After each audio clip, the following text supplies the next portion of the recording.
Hi everyone, this is Kalyan Kumar and welcome once again to Chemistry Universe. In the last video, we talked about structural isomers and we ended the structural isomers with tautomerism.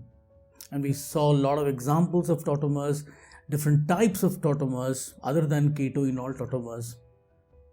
This video is in addition to that. This is part 2B of the complete series of isomerism videos, and in this particular video I'm going to talk about something called deuterium exchange in tautomerism. So this is a sort of an extension of tautomerism, and there have been questions asked especially in JEE where they have asked about deuterium exchange. So this video is all about that. So let's get the ball rolling and let's start with deuterium exchange. Alright, so here it is, deuterium exchange. The first thing that we're going to see is that whenever a tautomer is kept in the presence of OD minus D2O, then all of the acidic hydrogens will get replaced by deuterium. And this is what we call as deuterium exchange. So when a tautomer is kept in a medium which is basic, instead of OH minus I use OD minus, but basically OD minus is same as OH minus with the hydrogen isotope being the isotope 2, H2, not the H2 as in 2 subscript. I'm talking about superscript, where we talk about deuterium. And it is seen that whenever you keep a tautomer in a medium which contains OD minus in the presence of D2O, D2O is very important. H2O won't work. OD minus and D2O, we will get all of the acidic hydrogens or the hydrogens that participate in tautomers getting replaced one by one by deuterium. So let's take an example and check this out. Alright. The example that I'm going to talk about is acetone. So you have acetone here, and acetone first reacts with OD minus. So what do you think will happen to this? This is basic. Remember, it's OH minus basically. So it is going to remove the alpha hydrogen of this ketone, which are acidic, sufficiently acidic to be pulled away by OD minus, and we get an anion, a carbanion. And the reason the carbanion forms in the first place is because it is resonance stabilized. This minus goes here and the pi bond goes here, and that resonance is what makes the anion stable, which is why it is formed in the first place. Now, so I'm not right now going to show you that. But what I'm going to do is, I'm going to say, okay, what will happen to this if it is in the presence of D2O? In the presence of D2O, what will happen? It will take one D plus, because remember water breaks into H plus and OH minus, and so that H plus is taken away by this carbanion, and you get one deuterium in that carbon. So there is one D there. But since it is there in the medium, and we're not isolating it now, what will happen after infinite number of steps, or a lot of steps? So if both processes keep repeating, after a very long time, all of the hydrogens would get replaced by deuterium, and eventually you'll get this. Now one question you might ask is, why should only the H go and why not a D going? It doesn't matter. If it goes, D2O will again bring back the D. So we're not looking into that aspect. But whenever the H goes, which has a chance of going, and whenever the H goes, that will immediately get replaced by D2O. Again, you might ask, this OD minus, when it takes the proton from here, the H plus from here, it would have become HOD. Instead of HOH, which is water, you have HOD. So if suppose a carbanion is formed, let's say on this step, then that carbanion could have taken either the D or the H. So what would happen had it taken the H? Wouldn't the H get replaced by H, or for that matter in this case the D getting replaced by H? Well, it is possible, but which is in excess? D2O. So if D2O is in excess, then it is D2O which has the primary responsibility of giving D plus instead of H plus. So eventually all the hydrogens will become D. And what are the hydrogens that will eventually get replaced? Are they only the alpha hydrogen that get replaced? No. Let's check out what are the replaceable hydrogens. All hydrogen atoms that can participate in tautomerism can be replaced by deuterium when treated with OD- and D2O. That's pretty important to understand. So all of the hydrogen, remember I told you that tautomers can even do 1,3, can do 1,5, can do 1,7, can do 1,9. So wherever tautomerism is possible, wherever a hydrogen gets participated in tautomerism, it could be the third position or the fifth position from the C double bond O, all of that in the presence of OD- and D2O will eventually get replaced by D. The second thing is that the hydrogen atoms present in all those places where the negative charge eventually reaches during resonance will also be replaced. And this is quite important to understand. It is not only those hydrogens which are directly participating, but also the hydrogens present in those places where the carbon ion comes into play during resonance. So if a carbon's hydrogen doesn't really participate in tautomerism, but that carbon gets a negative charge.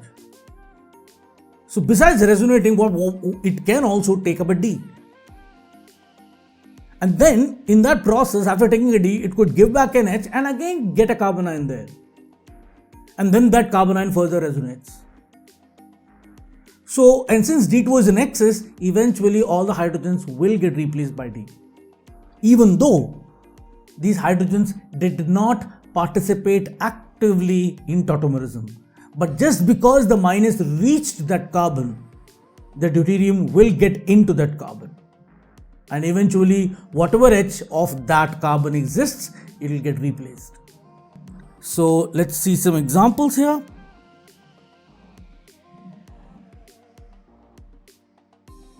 Look at this one.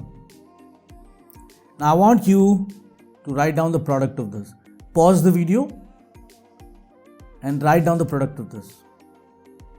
Obviously here the minus can exist only on two carbons.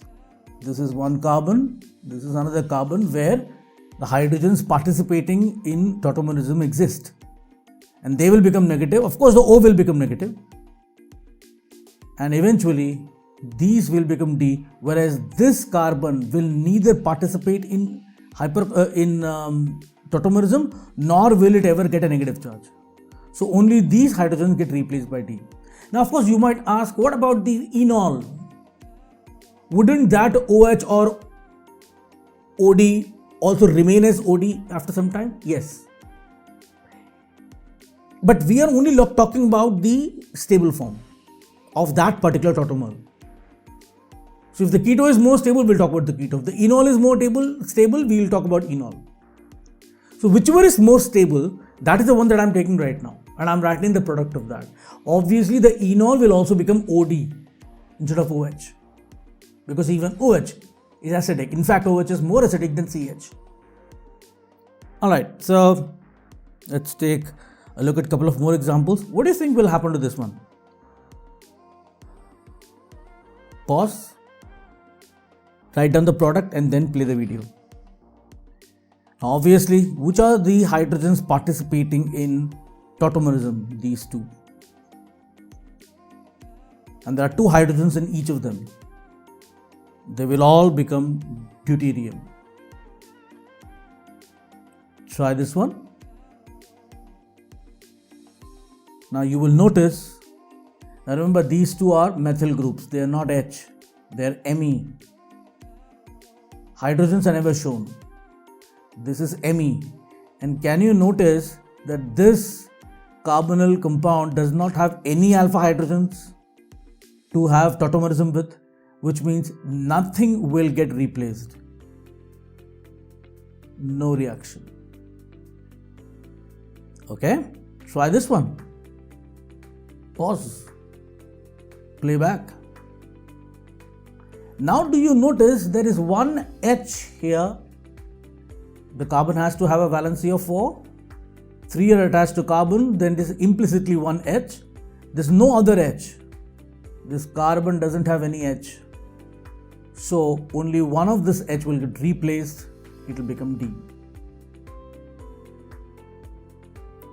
Alright, what about this one? Pause. Think about it. Slowly, take your time. Pause. This is the time of learning. While learning, do it slowly. Write down all the hydrogens where you think tautomerism will happen. All the hydrogens involved in tautomerism. Replace all of them. So this is an alpha H. This is a double alpha H. This is alpha H. And there are 3 hydrogens here, 3 hydrogens here, 2 here. All of them will participate in tautomerism and they will all get replaced.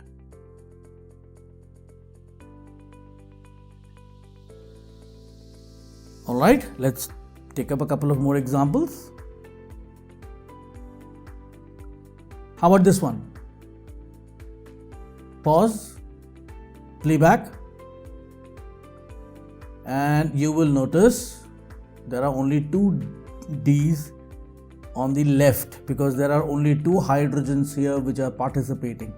There are no hydrogens on this carbon. Okay? What about this one? Now here you will have something to think about. So think about it slowly. First draw the carbanion wherever you feel tautomerism will occur. Now obviously tautomerism will occur here. Okay? 1,3 shift. But look at the one more.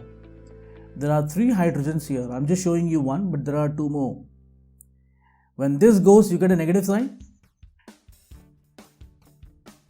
And this negative will resonate like this. You get a negative sign here. Then negative sign will go here. And this O minus will take up this H. It will form an enol. It's a 1,5 shift. 1,5 shift. So even these hydrogens participate. So even these hydrogens will get replaced by D. But besides that, where else do you get a negative charge? You got a negative here. It resonated with the double bond. You got a negative here.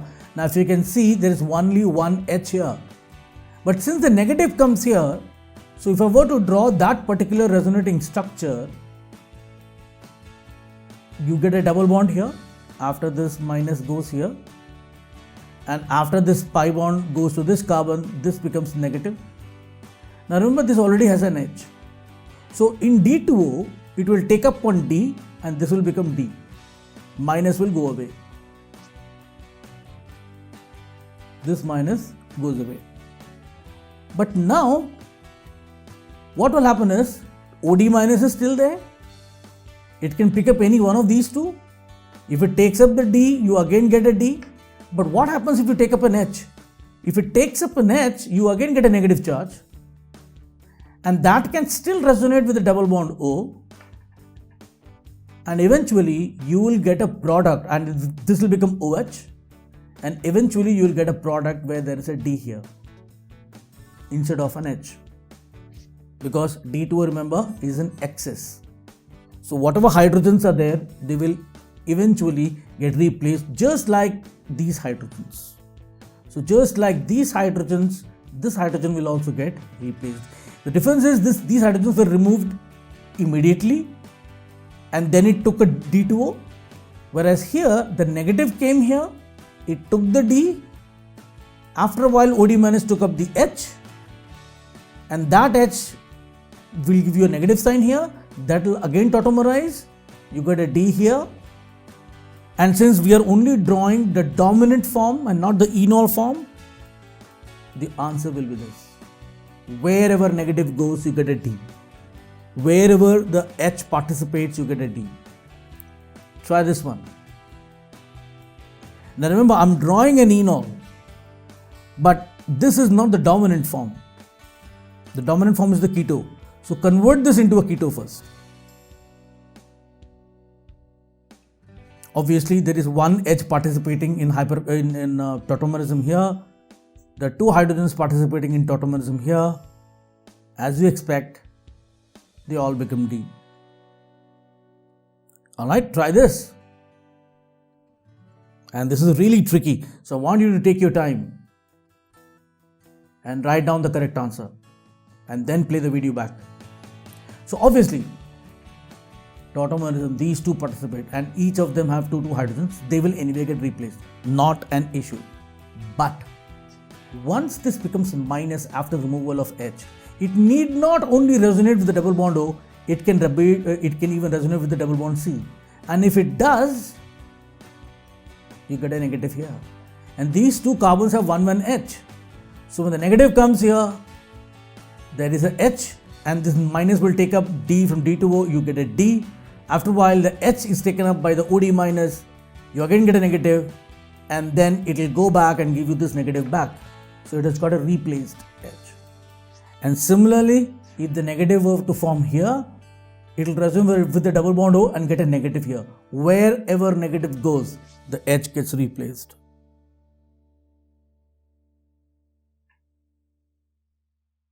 Okay, let's take a couple of more examples to fine tune this. Okay, pretty tricky, right? First, write down all the hydrogens that will participate. Also, all the acidic hydrogens, even if they don't participate.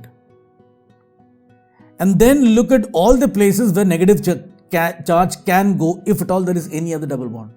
In this particular case, as you notice, there is no carbon-carbon double bond anywhere. So, two hydrogens participate here. Two hydrogens participate here. One hydrogen participates here. And one hydrogen is acidic. So, what do you think?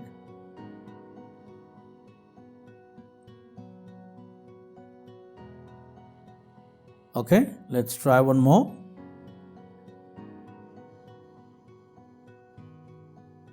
Well, the hydrogen that participates are these two. Remember, in tautomerism, it is the sp3 hydrogens that generally participate. At least in a ring, this cannot participate because you cannot get double bond here and double bond here as well.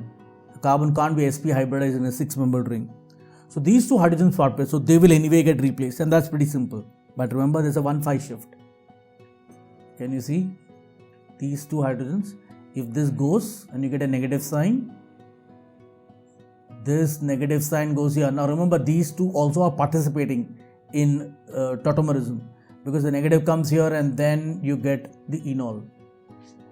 So these two hydrogens will get replaced. And where does the negative charge come?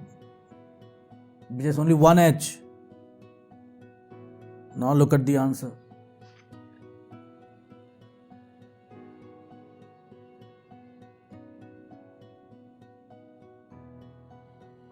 Now let's look at some more examples. We want to be thorough with this. So, you get this. Now tell me, I want you to write down the answer on your own. This is very important that you do on your own. So, the hydrogens participating are the CH3s. And even this CH3 will participate. It's 1, 2, 3, 4, 5, 6, 7, 1 7 shift. And where all does the negative come? If this loses the H plus and becomes minus, you get a negative here. It has got one hydrogen, will get replaced. The negative will come here. It has got one hydrogen, it will get replaced. And you will get this. Last one. And as you can notice, it's phenol. So you will say, okay, in phenol, shouldn't only the OH get affected? No. Because once it loses the H plus, it becomes minus. And you know, in resonance, in general organic chemistry, you've studied that when O minus resonates in the ring, it gives you the negative here. It gets you the negative here. It gets the negative here. Each of these carbons also have an H. So they will take a D, they can give an H. If they give back D, it's not a problem. They'll get back D. But if they give the H, they will get only D. And therefore, besides the OH, H, the ortho and the para positions also get a D.